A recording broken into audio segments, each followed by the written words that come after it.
পুরনো যেকোনো জিনিসকে নতুন রূপে সাজিয়ে তুলতে আমার বরাবরই ভালো লাগে। তো আজকে এই ব্যাগটার এই বোরিং লুক থেকে আমি কিভাবে এমন একটা সুন্দর লুক দিলাম, এই ভিডিওতে আপনাদের সাথে সেটাই শেয়ার করব। আসসালামু আলাইকুম viewers, welcome to my videos. তো চলুন বেশি কথা না বলে শুরু করা যাক।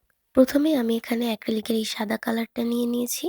এবার আমি আমার মন মতো মানে আমি ব্যাগটার যেখানে কালার করতে চাই সেখানে সাদা কালারটা এপ্লাই করে নেব। আমি সবসময় বেস কালার হিসেবে সাদা কালারটা এপ্লাই করি, কারণ সাদার উপরে যেকোনো কালার খুব ভালোভাবে ফুটে ওঠে। তো আমি এই যে ব্যাগের ২ পাশে মানে মাঝখানে যে মোটা অংশটা আছে ওই অংশটা বাদ দিয়ে ২ পাশে সাদা কালার এপ্লাই করে খুব সুন্দরভাবে শুকিয়ে নিয়েছি। এবার আমি এটার উপরে এই স্কাই ব্লু কালারটা এপ্লাই করব।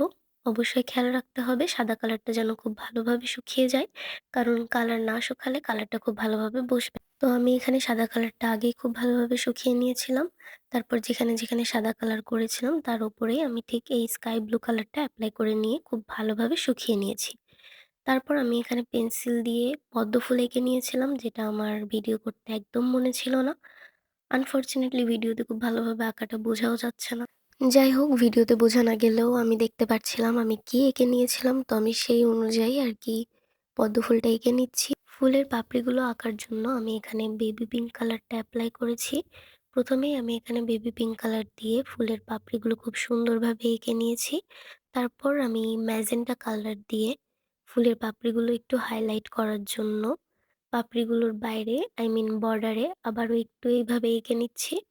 তো এই যে কথা বলতে আমার ২ পাশেরই ২ টা ফুল আঁকা কমপ্লিট। তারপর আমি একপাশে একটা পাতা এঁকেছিলাম। সেই পাতাটা কালার করার জন্য আমি এখানে টিয়া কালারটা ব্যবহার করেছি।